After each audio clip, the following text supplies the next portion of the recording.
Yesu nashimwe. Amazina ni Pastor Christine. Ijuru ririho TV. Twongeye guhabwa umugisha wo kugira ngo tuvugire Imana ahangaha. Rero utarakora subscribe uyikore kugira ngo inyigisho nibyo tuzatunyuza aha uzajya ubibona. Tugiye kuganira ku ijambo rivuga ngo Yesu anyuze hano kubera wowe. Hari utumye anyura ahangaha. Anyuze aha kubera hari umuntu. Dusome muri Luka 19 murongo waho wa mbere kugeza ku wa 10. Haranditse ngo Yesu agera i Yeriko arahanyura, nuko hari umuntu witwaga Zakayo, yari umukoresha w'ikoro mukuru kandi yari umutunzi. Ashaka kureba Yesu ngo amenye uko asa, ariko ntiyabibasha kuko abantu bari benshi kandi ari mugufi. Arirukanka ajya imbere yurira umuvumu ngo amurebe kuko yari agiye kuhanyura.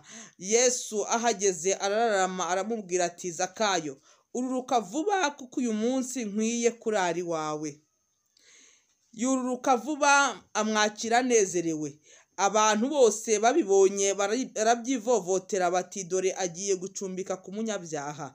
Maze Zakayo arahaguruka abwira umwami Yesu ati, dore databuja, umugabane wa kabiri w'ibintu byanjye ndawuha abakene, kandi umuntu wese nambuye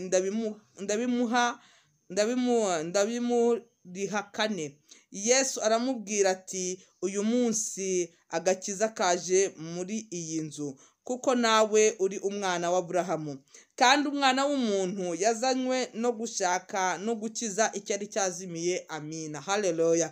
Ijambo ry'Imana dusomye riravuze ngo Yesu agera i Yeriko akahanyura. Haleluya. Bivuga ngo Yesu ntabwo yari agiye gutura i Yeriko, ahubwo Yesu yageze i Yeriko ari kuhanyura. Itatumye yari ari kunyura i Yeriko hari umuntu, kandi umuntu wari uhari yari Zakayo. Rero igitumye Yesu anyura ahangaha hari umuntu, kandi uwo muntu ni wowe uri muri kunyumva. Hari umuntu uhari byayobeye adafite iyindi nzira buretse Yesu. Hari umuntu uri ahangaha ari kwibaza ngo bagiye kunyirukana, ni Yesu wenyine wabirengera. Hari umuntu uri ahangaha uburwayi bumereye nabi, nta wundi wamukiza buretse Kristo. Hari umuntu uri ahangaha urugo rumereye nabi, nta wundi waruha amahoro buretse Yesu. Umuntu uri aha niwe utumye Yesu ahanyura. Yesu igihe yari ari kunyura i Yeriko, inyuma ye hari ibihumbi by'abantu batandukanye, kandi byari bishaka ukuboko kwa Kristo. Bari bashaka ko Yesu agira ikintu abakorera. Inyuma ye hari abakobwa bataka ngo, Kristo duhereze ingo. Inyuma ye hari ababyeyi bakeneye abana. Inyuma ye hari abantu bakeneye akazi. Inyuma ye hari abantu bakeneye ubuzima. Inyuma ye hari abantu benshi. Ariko Kristo hari uwo yashakaga kubona. Ariko Kristo hari uwo yashakaga gufata. Ariko Kristo hari uwo yashakaga guhamagara. Ariko Kristo hari uwo yashakaga guhindura. Iyo Yesu afite icyo ashaka gukora, nta muntu umwitambika. Iyo Yesu ashaka kugira ikintu akora, nta muntu umuvugiramo. Iyo Yesu ashaka kugira umuntu akiza uwo ashaka gukiza. Yesu ashimwe cyane. Ngigihe yumvi yari ashatse kuhanyura, umugabo wita Zakayo wari umukoresha w'ikoro mukuru yumvi iyo nkuru, aravuga ngo ariko igihe bavugiye uyu mugabo abantu bose bemera, asate, amezate, agendate, akorate, namubona nte. Aravuga ngo reka mpaguruke njye kumureba. Ntabwo yavuze ngo reka ngende ngo njye kumukurikira. Yagira ngo amurebe gusa, ariko wari uhanyuze nawe yaraje guhura nawe. Byashoboka ko igitumye ufungura iyi video cyangwa se igituma ufungura ku Ijuru Ririho TV kwari kugira ngo uhure na Yesu wawe, kwari kugira ngo Yesu abirebe, kwari ngo Yesu abinyuremo, kwari kugira ngo Yesu aguhamagare, kwari kugira ngo Yesu abikoreho, kwari kugira ngo Yesu abirangize, kwari kugira ngo Yesu agukize, kwari kugira ngo Yesu abivugeho, kwari kugira ngo Yesu abirebe, kwari kugira ngo Yesu aguhamagare, kwari kugira ngo ibyo byanze byongere byemere, kwari kugira ngo iyi credit, aya madeni Yesu ayishure, kwari kugira ngo ubu bwoba Yesu abugukize, kwari kugira ngo Yesu yishure inzu, kwari kugira ngo Yesu azane ibyo kurya, kwari kugira ngo Yesu ahagararire company, kwari kugira ngo Yesu aguhe ubwenge, kwari kugira ngo Yesu agire icyo akora ku buzima bwawe. Zakayo ariruka yegera imbere, aragenda abona abantu ni benshi, yari mugufi, aragerageza ntibyemera. Ababonye umuvumu ati, reka nirukanke njye muri muvumu, icyo nzi nuko ari buhanyure. Niba wizeye ko Yesu anyura ahantu uri, hari buhanyure mu izina rya Yesu.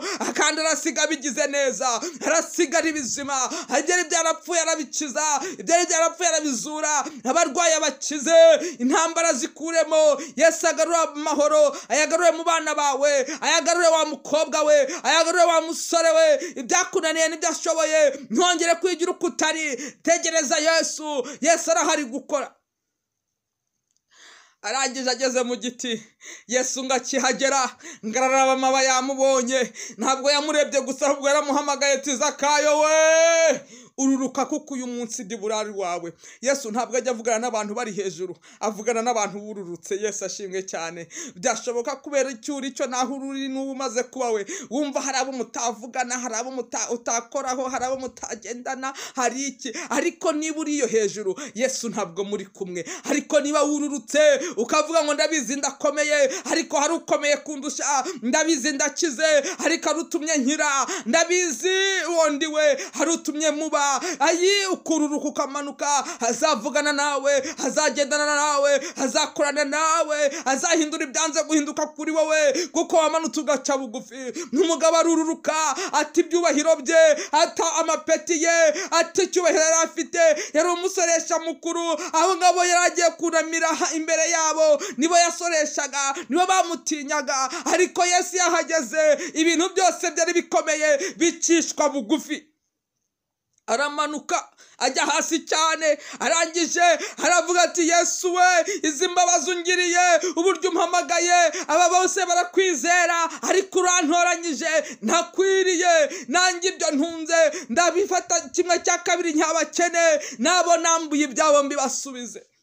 Iyo Yesu yahageze akwigisha icyo gukora, iyo Yesu yahageze akwereka igikenewe, iyo Yesu yahageze akwigisha gutanga, iyo Yesu yahageze aguha umutima w'imbabazi, iyo Yesu yahageze araguhindura, iyo Yesu yahageze atuma utakiri agukuraho ububandi, iyo Yesu yahageze atuma wambuye ubishura, iyo Yesu yahageze atuma bakufitiye ibyawe babikugarurira, iyo Yesu yahageze ibintu byose birahinduka. Umugabo aca bugufi, amaze guca bugufi atitaye kuri byose, abari aho bose baratangara ngo agiye ku munyabyaha, ngo gute yajya gucumbika ku munyabyaha. Reka nkubwire, Yesu niwe uzahakenewe, kandi Yesu niwe uzukenewe. Niba ukenewe rero niwe utumye hanyura, niwe utumye aka kanya. Yesu atuma umuhanuzi kazi Pastor Christine kugira ngo akubwire ngo ibyari byanze bigiye kwemera, bya bindi byari byakomeye, bya bindi wahamagaraga ntibyemere, ba bandi byari byaranze bigiye kwemera. Noneho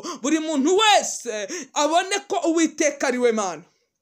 Yesu ashimwe cyane. Arangije ngaramubwira ati nawe uyu munsi agakiza katashi wawe. Haleluya. Nawe ugiye mu bana ba Abrahamu, ko ku mwana w'umuntu yazanywe no gushaka icyazimiye, icyari cyarazimiye. Niba wari waraguye, uyu munsi niwe Yesu aziye. Niba utarubirimo, uyu munsi niwe waje gushaka. Niba wari umusinzi, uyu munsi aje kugukura ku nzoka. Niba wari umusambanyi, uyu munsi aje gufata umubiri wawe. Niba wari utizera, uyu munsi aje kuguha kwizera. Niba byari byarakuyobeye, uyu munsi aje kukwereka ukuntu urabigenze, kuko muri Yesu biremera, muri Yesu birakomera, muri Yesu birahinduka. Ntugire ubwoba, Yesu ntabwo azagusiga. Yesu igitumye anyura aha ngaha ni ukugira ngo akande, ni ukugira ngo akange, ni ukugira ngo ateshe agaciro ibyo ari bije kugutesha agaciro. Icyo agusaba gusa ni uguca bugufi, ururuka umanuke, avugane nawe, mwumvikane, muravugana mu rurimi mwumvikanamo. Ntabwo arakubwira ugutumva, urwo wumva araruzi, n'uburyo wabyumva arabizi. Ururuka nta kindi, ururuka urubyaro rwawe rubeho, ururuka umugabo wawe abeho, ururuka umugore wawe abeho, ururuka ibyawe byongere bibeho, ururuka ibyanyazwe byawe bigarurwe, ururuka bakwanze bongere bakugarukire bagukunde. Ururuka ururuka ururuka ururuka ururuka ururuka nta kindi. Icyagusabye ni ukururuka, ururuka ibindi byose bibe byiza. Kadusenga n'Imana ku muntu wese nawe wari warumvishe kururuka bimuvunnye. Icyubahiro cy'amafaranga cyatumye utururuka, icyubahiro cy'abakwemera cyatumye utururuka, icyubahiro cy'ubwibone cyatumye utururuka. Uravuga Yesu ukagira ngo uri kuvuga umugabo wawe cyangwa umugore wawe cyangwa bene wanyu. Yesu avugirwa mu cyubahiro cye, kandi ukamushyiramo icyubahiro kuko ari nyiri icyubahiro. Ururuka. Yesu aze mu byawe, aze muri ofisi, aze mu rugo, aze mu bana, aze uri gusenga, aze mu mico yawe, aze mu mivugire, aze mu myifatire, amenye ngo uri umugore w'Imana, amenye ngo uri umugore ukijijwe, amenye ngo uri umuntu uhindutse, amenye ngo rwose wururutse, ururuka ibya kera bipfe, wongere ubundi mushyashya. Tageti yawe y'ubugingo ntibe yo kugwisha abana b'ubugingo kugira ngo utazabibazwa. Ururuka. Dusengana Imana. Data, mu izina rya Yesu, nsengeye umuntu wese wumvishira ijambo yari ari hejuru ngo umwururutse, uwari ugungumiye cyangwa se ufite ubugugu kubye, nukore ku maboko ye yongera atange. Uwari ufite kudakizwa wongere umukoreho nawe yakire gukizwa. Impinduka z'ubuzima bwe zize ku impinduka zawe zize ku buzima bwe, yakire Yesu nk'umwami n'umukiza w'ubugingo bwe. Genda ukore ku byananiranye byongere byemere, kandi agakiza kawe gatahe ku bantu bose bumvishira ijambo, kandi icyo wagambiriye kuhakorera ugikore, kuko uri Imana ishoboye, mu izina rya Yesu. Amen.